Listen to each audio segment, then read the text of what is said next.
క్రీస్తు నీ కొరకు క్రీస్తు. యేసు ప్రభు నామంలో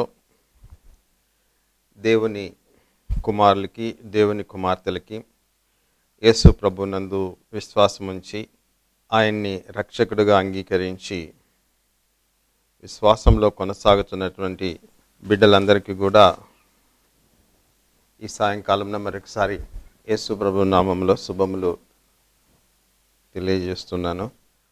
రాజులు మొదటి గ్రంథము 17వ అధ్యాయము మొదటి వచనం నుంచి కొన్ని వచనాలు మనము చదువుకుంటామండి.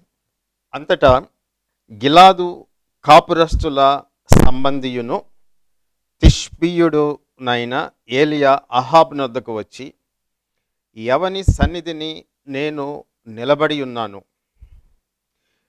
ఇశ్రాయేలు దేవుడైన ఆ యెహోవా జీవము తోడు, నా మాట ప్రకారం గాక ఈ సంవత్సరములలో మంచైనను వర్షమైనను పడదని ప్రకటించును. And Elijah the Tishbite, who was of the inhabitants of Gilead, said unto Ahab, As the Lord God of Israel liveth, before whom I stand, there shall not be dew nor rain these years, but according to my word. ఏలియా ప్రవక్త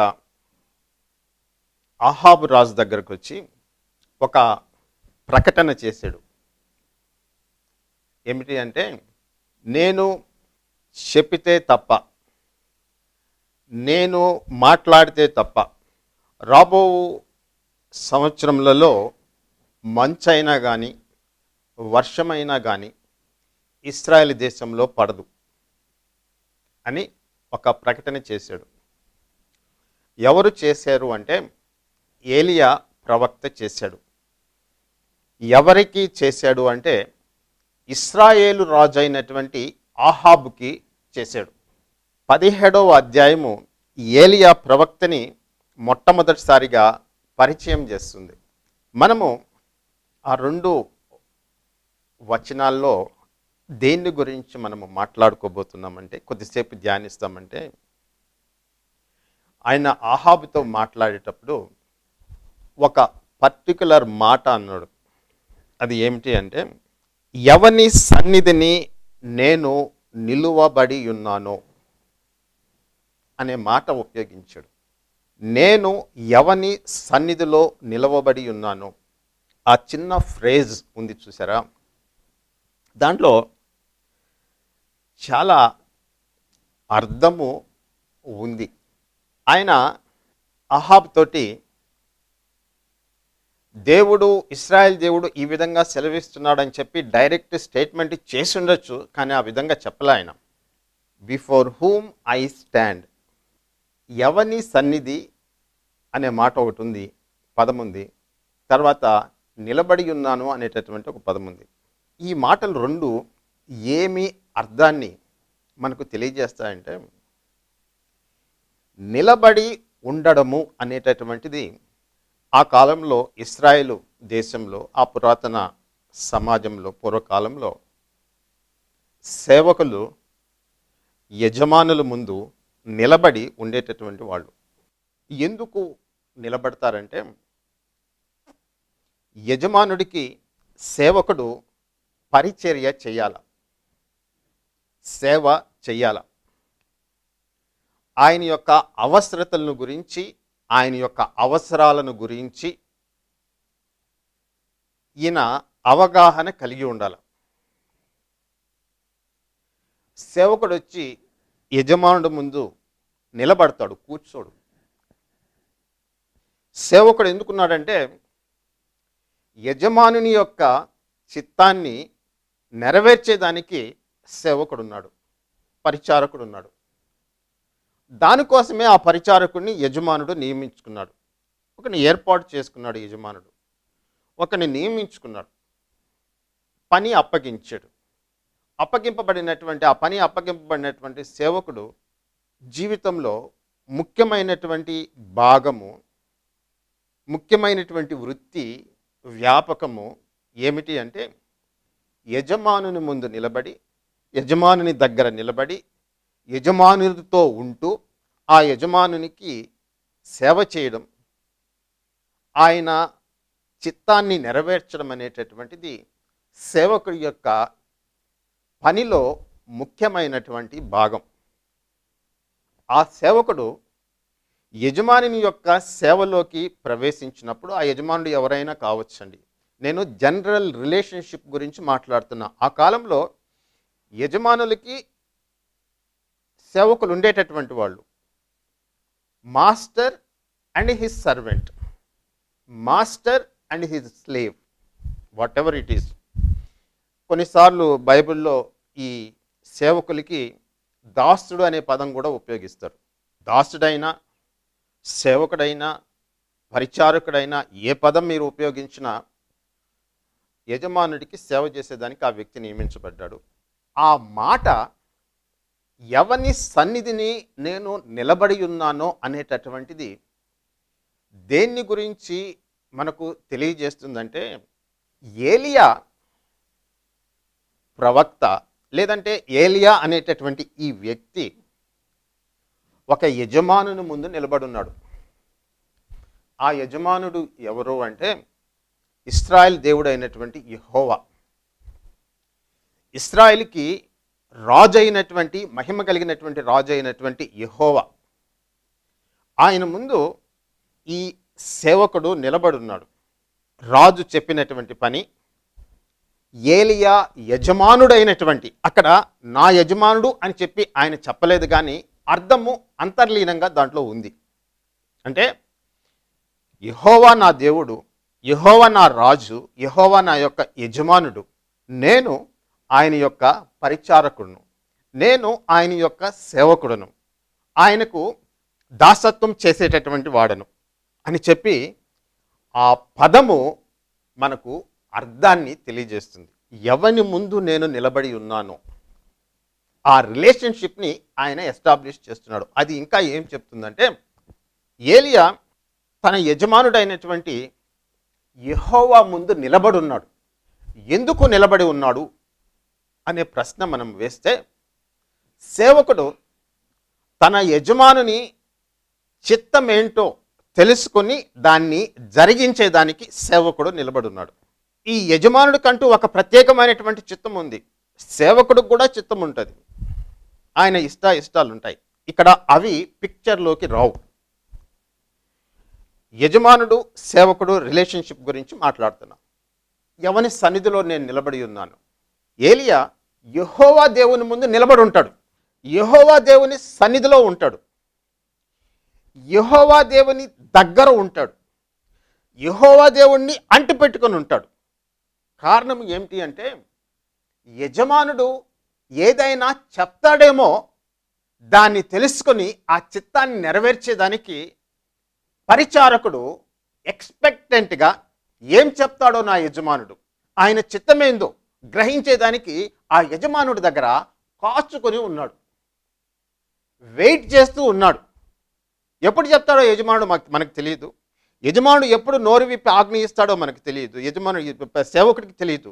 కానీ సేవకుడు మాత్రం నిరంతరం అప్రమత్తంగా యజమాని యొక్క చిత్తాన్ని నెరవేర్చేదానికి ఆయన సమీపంలోనే ఉన్నాడు, నిలబడి ఉన్నాడు.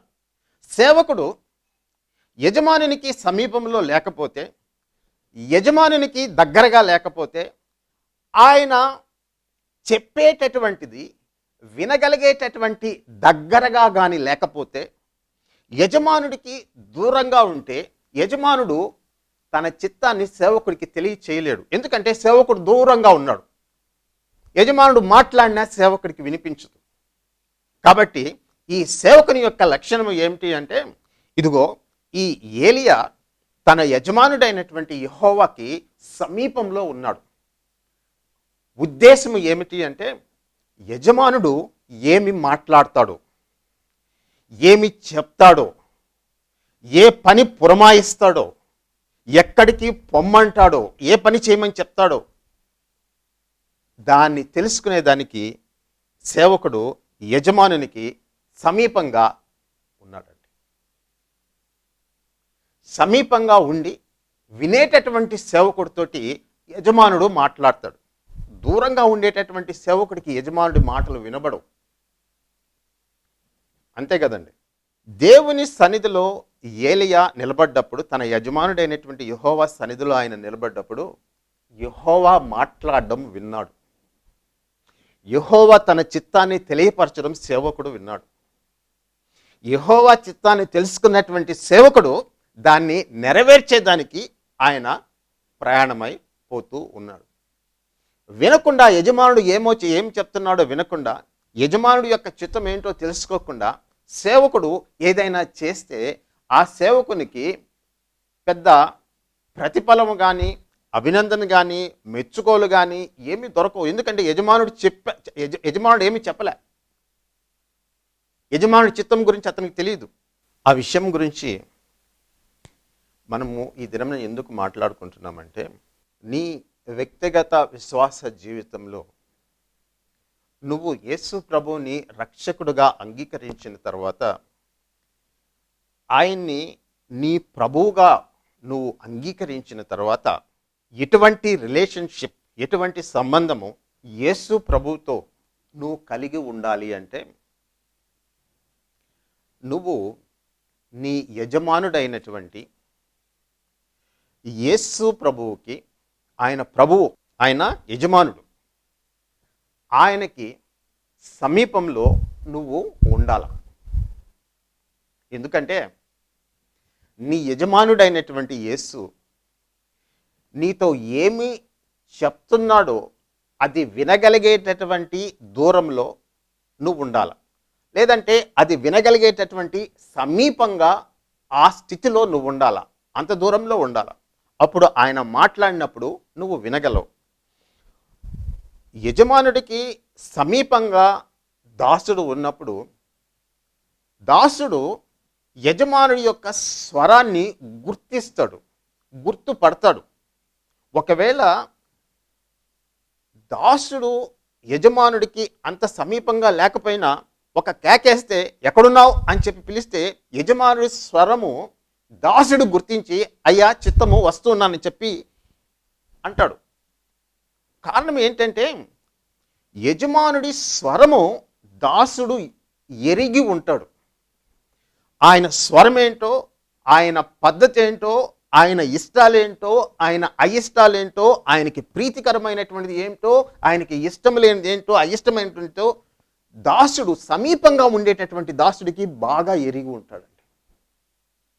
దూరంగా ఉండేటటువంటి వాడు అడపాదడపా వచ్చి పనిచేసి వెళ్ళిపోయేటటువంటి సేవకుడికి, సమీపంగా ఉండి ఎంతసేపు యజమానుడికి దగ్గరగా ఉండి ఆయన పనులు చేసేటటువంటి సేవకుడికి మధ్య తేడా ఉంటుంది.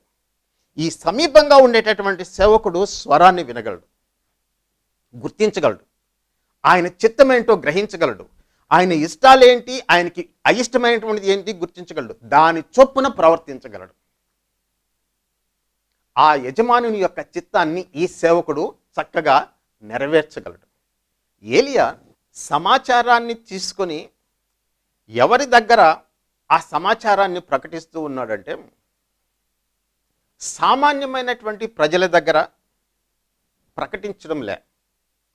ఎవరి దగ్గర ఆయన ఆ సమాచారాన్ని ప్రకటిస్తున్నాడంటే, దేశం మొత్తానికి రాజు అయినటువంటి, శక్తివంతుడైనటువంటి, పరిపాలన చేసేటటువంటి, ఆ దేశంలో అత్యంత గొప్పవాడు, గనుడైనటువంటి వాడు, అధికారాన్ని చెలాయించేటటువంటి వాడు, ప్రజల మీద, వారి యొక్క ఆస్తుల మీద, వారి యొక్క స్వేచ్ఛ మీద, సమస్త మీద అధికారం కలిగినటువంటి రాజు దగ్గరికి వెళ్ళి యెహోవా సేవకుడు ఒక విషయాన్ని ప్రకటిస్తూ ఉన్నాడు. దేవుని సన్నిధిలో నువ్వు నిలబడి, దేవుని సన్నిధిలో నువ్వు ఆయన స్వరాన్ని నువ్వు విన్నప్పుడు, ఆయన తెలియజేసిన దాన్ని నువ్వు గ్రహించినప్పుడు, ఆయన నీతో మాట్లాడినప్పుడు నీకు ఎక్కడ లేనటువంటి ధైర్యం అనేటటువంటిది నీకు పుట్టుకొని వస్తుంది. విశ్వాసం అనేటటువంటిది కలుగుతుంది. ఎందుకంటే నువ్వు చేసేటటువంటిది నీ చిత్తం కాదు, నువ్వు చేసేటటువంటిది, నువ్వు నెరవేర్చేటటువంటిది యెహోవా యొక్క చిత్తం, లేదంటే దేవుని యొక్క చిత్తం. రాజు దగ్గరికి వెళ్ళి ఆయన నిలబడి ధైర్యంగా యెహోవా యొక్క సేవకుడు ప్రకటిస్తూ ఉన్నాడు. నా మాట మీద తప్పితే, నేను ఆజ్ఞాపిస్తే తప్ప ఇశ్రాయేలు దేశంలో రాబోయేటటువంటి సంవత్సరాల్లో వర్షము పడదు. వర్షము కాదు కదా, కనీసము మంచు బిందువులు కూడా నువ్వు గడ్డి మీద చూడలేవు, ఆకుల మీద చూడలేవు. దాని అర్థం నేను కొంచెం విపులంగా చెప్తున్నా. వర్షం ఏంటయ్యా? వర్షం సంగతి మర్చిపో. కనీసము ఈ దేశంలో, ఇశ్రాయేలు దేశంలో మంచు కూడా కురవదు. అటువంటి డ్రైనెస్ అనేటటువంటిది, అటువంటి భయంకరమైనటువంటి క్షామం అనేటటువంటిది ఈ దేశం మీదకే రాబోతుంది. నేను ఆజ్ఞాపిస్తే తప్ప, నా మాట మీద తప్ప అది తిరిగి పోదు, గుర్తుపెట్టుకో అని ఈ యెహోవా సేవకుడు రాజుతో మాట్లాడుతూ ఉన్నాడండి. ఈయనకి ఈ ధైర్యం ఎక్కడి నుంచి వచ్చింది అంటే, ఈయన యొక్క విశ్వాసం ఏంటి అంటే, కారణం ఏంటంటే దేవుని యొక్క స్వరాన్ని విని దాన్ని ఆయన ప్రకటిస్తూ ఉన్నాడు. కానీ ఆ ప్రకటనకి వెనుక మనుష్యులు లేరు. మానవుల చిత్తంలో నుంచి వచ్చినటువంటి ప్రకటన కాదు, మానవుల ఆలోచనలో నుంచి వచ్చినటువంటి ప్రకటన కాదు. అది దేవునిలో నుంచి, దేవుని చిత్తంలో నుంచి, దేవుని హృదయంలో నుంచి వచ్చినటువంటి మాట, ఆయన చిత్తము. దాన్ని సేవకుడు తీసుకుని ప్రకటిస్తున్నాడు. ఇందులో ఏలియా యొక్క ఇష్టాలు అయిష్టాలు ఏమీ లేవు. సేవకుడి యొక్క చిత్తం కాదది. పరలోకము ఒక ఆజ్ఞిచ్చింది. The heaven has decreed, God has decreed, there will be no rain nor dew over this land in the coming years. ఆ యొక్క ఆజ్ఞని సేవకుడు ప్రకటిస్తూ ఉన్నాడు. చాలామంది క్రైస్తవులు విశ్వాసులు డిక్రీ చేస్తుంటారు. ఇది ప్రకటిస్తున్నాం, ఇది చేస్తూ ఉన్నాం అంటే, they decree certain things to come in to existence. కొంతమంది చేస్తూ ఉంటారు. దాంట్లో మంచి ఎంతో చెడెంతో నాకైతే తెలియదు, కానీ ఈ డిక్రీ చేయడం అనేటటువంటిది, ప్రకటించడం అనేటటువంటిది ఒకటి మాత్రము నిశ్చయం. అదేంటి అంటే, నువ్వు ఏదైనా ప్రకటిస్తున్నావు అంటే, if you are going to decree something, unless God is behind it, unless it has originated in the mind of God, the decree that you are proclaiming will not yield any result. No matter how many times you declare it, proclaim it and decree it, that is in your own strength, that is not the strength of God. It is not from the strength, it is not from the will of God. So నేను ఎన్నిసార్లు ప్రకటించినా, ఎన్నిసార్లు చేసినా కూడా దానికి ఏమీ జరగదండి. నేను నీ ఆధారంగా చేసుకుని, ఎవరి చిత్తాన్ని ఆధారంగా చేసుకుని, ఎవరి స్వరాన్ని విని నేను ప్రకటించాలంటే, దేవుడి యొక్క స్వరాన్ని విని ప్రకటించాలి. ఏలియా విన్నాడు. తిష్బీయుడైనటువంటి ఏలియా దేవుని యొక్క స్వరాన్ని విని దాన్ని ప్రకటించాడు. మనం కానీ ఈ వృత్తాంతంలో, ఈ రాజుల మొదటి గ్రంథంలో 17వ అధ్యాయం నుంచి కానీ మనం చదివితే, యాకోబు రాసినటువంటి పత్రిక 5వ అధ్యాయం చివరి భాగం చదివితే మనకు కొన్ని విషయాలు తెలుస్తాయి. అదేంటి అంటే, 3.5 సంవత్సరములు వర్షం లేదు దేశంలో, మంచు పడలే, గడ్డి మొలవలేదు, పంటలు పండలేదు, చెట్లు ఎండిపోతున్నాయి. భయంకరమైనటువంటి డ్రై స్పెల్ అనేటటువంటిది మొత్తం దేశాన్నంతా కూడా ఆవరించింది.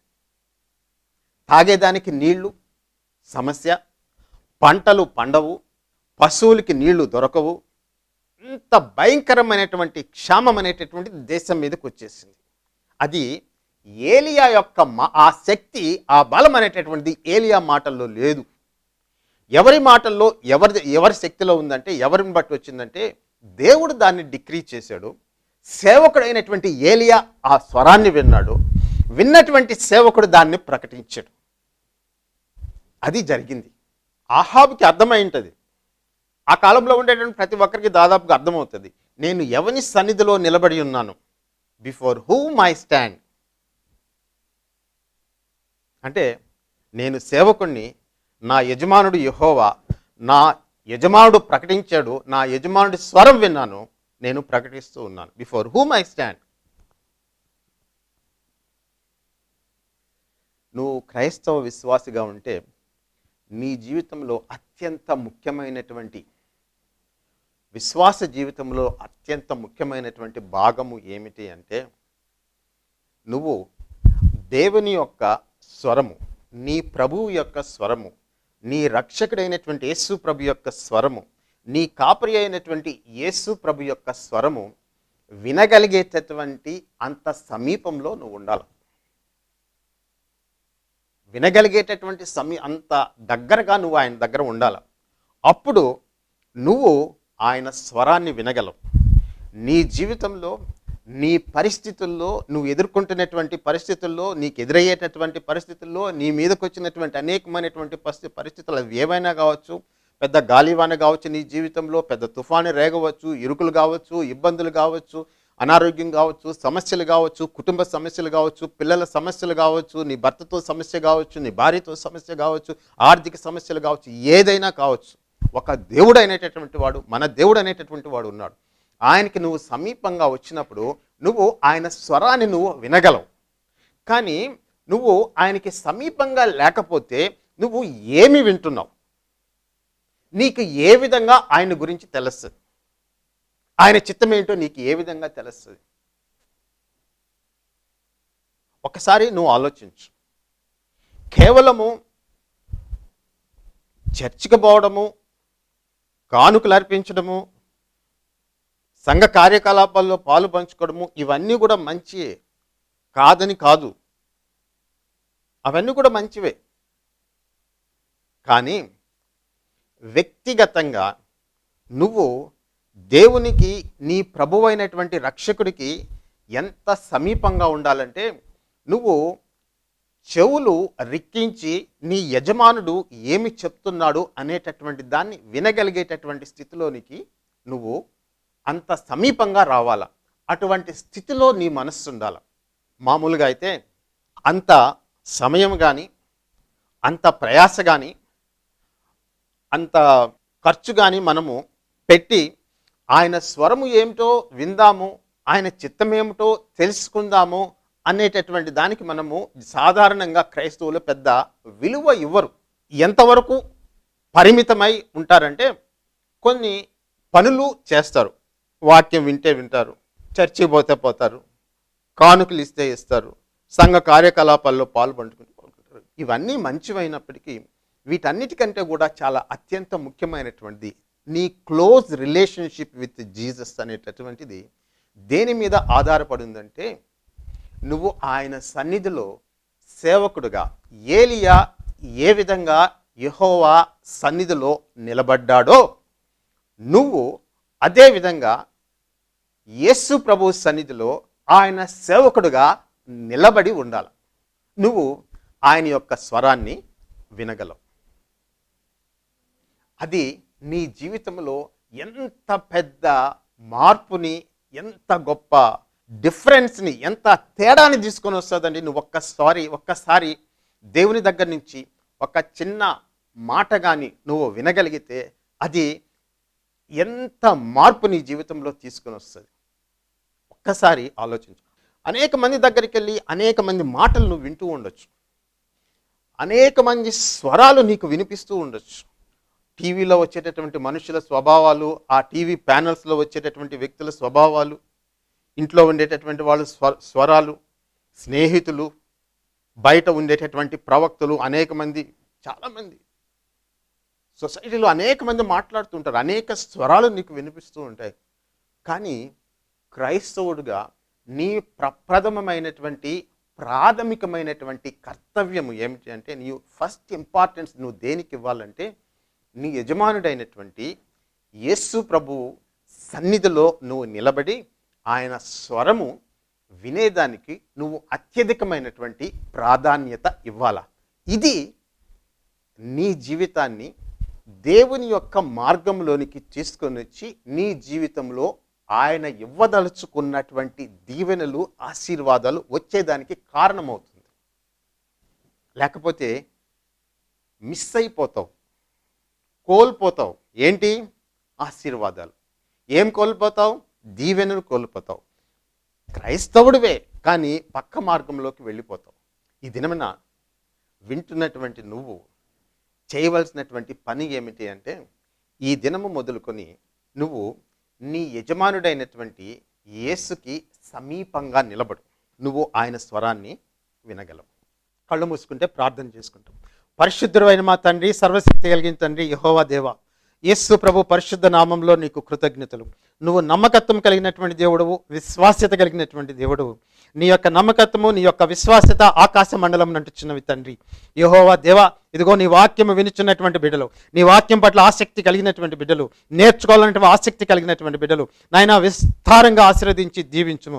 అయా నేను ప్రార్థన చేయుచుండగా, నేను వాక్యము చెప్పుచుండగా దేవా, వారి యొక్క హృదయ మనోనేత్రములను నువ్వు తెరవమని మిమ్మల్ని అడిగి వేడుకొనిచున్నాను. వారికి జ్ఞానమును, ఆత్మ ప్రత్యక్షత కలిగినటువంటి మనస్సును దయచేయమని మిమ్మల్ని అడిగి వేడుకొనిచున్నాను. అయా ప్రార్థించునగా నీ బిడ్డల మీద నీ పరిశుద్ధాత్మని కుమరించమని మిమ్మల్ని అడిగి వేడుకొనిచున్నాను. అనారోగ్యంతో బాధపడుచున్నటువంటి బిడ్డలు మీరు జ్ఞాపకం చేసుకోమని మిమ్మల్ని అడిగి వేడుకొనిచున్నాను.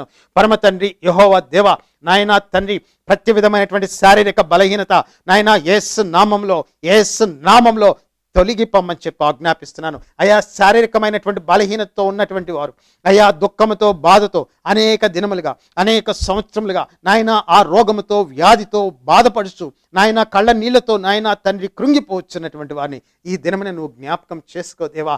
నువ్వు నాయన తండ్రి సర్వశక్తి కలిగినటువంటి దేవుడు, సమస్తము ఎరిగినటువంటి దేవుడు. నీ యొక్క పునరుద్ధాన శక్తి, నీ యొక్క పరిశుద్ధాత్మ యొక్క శక్తి ఇదిగో ప్రభువా ఏడ్చుచున్నటువంటి, హృదయంలో దుఃఖంతో కృంగిపోవచ్చున్నటువంటి ఇదిగో కుమారుల మీద, కుమార్తెల మీద కుమ్మరించమని అడిగి వేడుకొంచున్నాను. నీ పరిశుద్ధాత్మ యొక్క శక్తి అగ్నివల ఈ బిడ్డల మీద కుమ్మరించమని అడుగుచున్నాను. యేసు నామంలో ఆ యొక్క రోగము, ఆ యొక్క వ్యాధి, ఆ యొక్క నొప్పి, ఆ యొక్క బలహీనత, ఆ యొక్క బంధకములు యేసు నామంలో తొలగిపోమని చెప్పి ఆజ్ఞాపిస్తున్నాను. యేసు నామంలో దాని బంధకములు తెంచి వేస్తున్నాను. యేసు నామంలో ఆ నొప్పి తొలగిపోమని చెప్పి ఆజ్ఞాపిస్తున్నాను. యేసు నామంలో ఆ నొప్పి తొలగిపోమని చెప్పి ఆజ్ఞాపిస్తున్నాను. ఎక్కడైతే ప్రభా బిడ్డలకి నొప్పి ఉందో, ఎక్కడైతే బాధ ఉందో ప్రభా యేసు నామంలో తొలగిపోమని చెప్పి ఆజ్ఞాపిస్తున్నాను. ప్రతి విధమైనటువంటి వ్యసనము, అయా దుర్వ్యసనము చేత పట్టబడినటువంటి వారు, అయా దుర్వ్యసనముల చేత పట్టబడినటువంటి వారు యేసు నామంలో ఆ దుర్వ్యసనములు ప్రభువా నాయనా తండ్రి తొలగిపోవునుగాక, వాటి బంధకములు తెగిపోవునుగాక యేసు నామంలో తండ్రి. నాయన తండ్రి, కుటుంబంలో ఉండే నాయన ఇంటి సభ్యుల కోసం, కుటుంబ సభ్యుల రక్షణ కోసం ఏడ్చుచున్నటువంటి కుమార్తెలు యేసు నామంలో వారిని జ్ఞాపకం చేసుకోమని మిమ్మల్ని అడిగి వేడుకొనిచున్నాను. తండ్రి నీ హస్తమును చాచుము దేవా. హన్నా ప్రార్థన ఆలకించి అద్భుతములు చేసినటువంటి దేవా, ఆశ్చర్య కార్యములు చేసినటువంటి దేవా, ఈ దినమున ప్రభువా ఇదిగో ఈ కుమార్తెల యొక్క ప్రార్థన ఆలకించి యేసు నామంలో నువ్వు ఆశ్చర్య కార్యములు, అద్భుతములు జరిగించుము తండ్రి. ఆశ్చర్య కార్యములు జరిగించుము. అయా కుమారులు, కుమార్తెలు రక్షణలో లేకుండా నాయనా తండ్రి బయట తిరుగుచున్నటువంటి వారు, అటువంటి వారిని జ్ఞాపకం చేసుకోండి. వారందరినీ క్రీస్తు ప్రభునందు విశ్వాసంలోనికి, రక్షణలోనికి నడిపించి దేవునిలో వారిని స్థిరపరచమని మిమ్మల్ని అడిగి వేడుకొనుచున్నాను. దేవా, జీవం కలిగినటువంటి దేవా, యేసు నామంలో ఈ ప్రార్థన విన్నందుల కొరకు నీకు స్తోత్రములు. యేసు నామంలో ఆమెన్ పలుకుచున్నాను. ఆమెన్.